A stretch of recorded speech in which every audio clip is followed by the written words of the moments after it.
उसका भाष्य स्वामी जी ने एक किया है और किसी का कुछ और हो सकता है, लेकिन ये चर्चा होने से ही उसमें से नवनीत निकलेगा, उस मंथन में से ही निष्कर्ष निकलेंगे। उसकी आवश्यकता है, क्योंकि हमारा अपना जीवन इसके अनुसार नहीं चल रहा है। दुनिया को उनको बहुत सिखाना है और सिखाने लायक हमारे पास बहुत है, लेकिन जो बहुत है वो आज हमारे आचरण में नहीं है। तो भेदभाव कहां से आया? अभी भी चलता है। क्यों चलता है?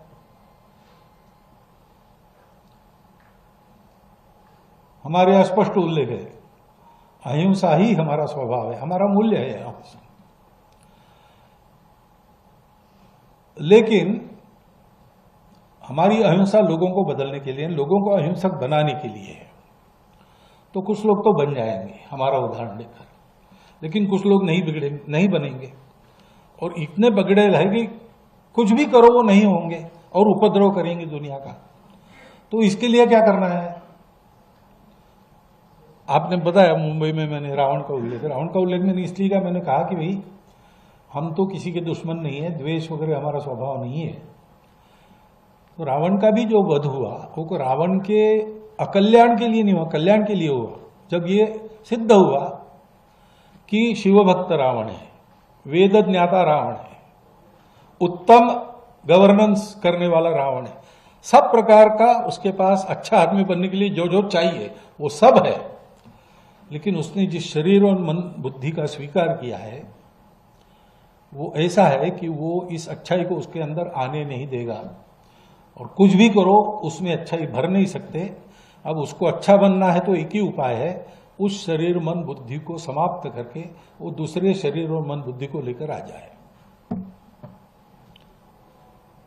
तो भगवान ने उसका संहार किया। अब उस संहार को हिंसा नहीं कहते, वो अहिंसा ही है।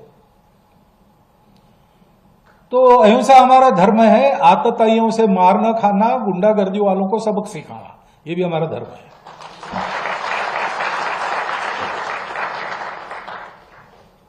अब पाश्चात्यों की जो विचार पद्धति उसमें दोनों एक साथ नहीं चल सकते, क्योंकि इन दोनों को बैलेंस करने वाला जो विचार है कि मैं लोगों में, मेरा शत्रु है फिर भी मैं देखूंगा अच्छा आदमी है कि खराब आदमी है, वो बैलेंस नहीं है। शत्रु है या नहीं शत्रु है, वो अच्छा होगा तो भी उसको पूरा मिटा दो। हमारे यहां वो अच्छा है कि नहीं इसको देखते हैं, और कुछ लोगों को थोड़ा दंड देके, कुछ लोगों को ज्यादा दंड देके, कुछ लोगों को दंड दिए बिना सुधार कर अपनाते, और जिनका इलाज ही नहीं दूसरा कुछ, उनके कल्याण के लिए उनको बेसिक मटेरियल दूसरा पाने के लिए भेज देते जहां मिलता है वहां। इससे एक बैलेंस है। अभी हम कभी भी अपने पड़ोसियों की कोई अपमान, कोई हानि नहीं करते, लेकिन ऐसा हम रहते हैं तो भी अगर कोई उतर आए बुराई पर, तो वहां पर अब दूसरा इलाज क्या है? राजा का कर्तव्य है प्रजा की रक्षा करना, राजा अपना कर्तव्य करेगा।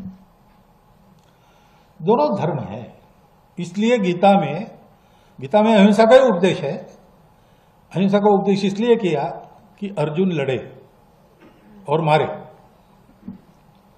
क्योंकि उस समय ऐसे लोग थे सामने कि अब उनके विकास का दूसरा इलाज नहीं था, तो सब बदल के उनको आना पड़ेगा। ये एक संतुलन रखने वाली भूमिका अपने यहां है, वो संतुलन हम भी भूल गए।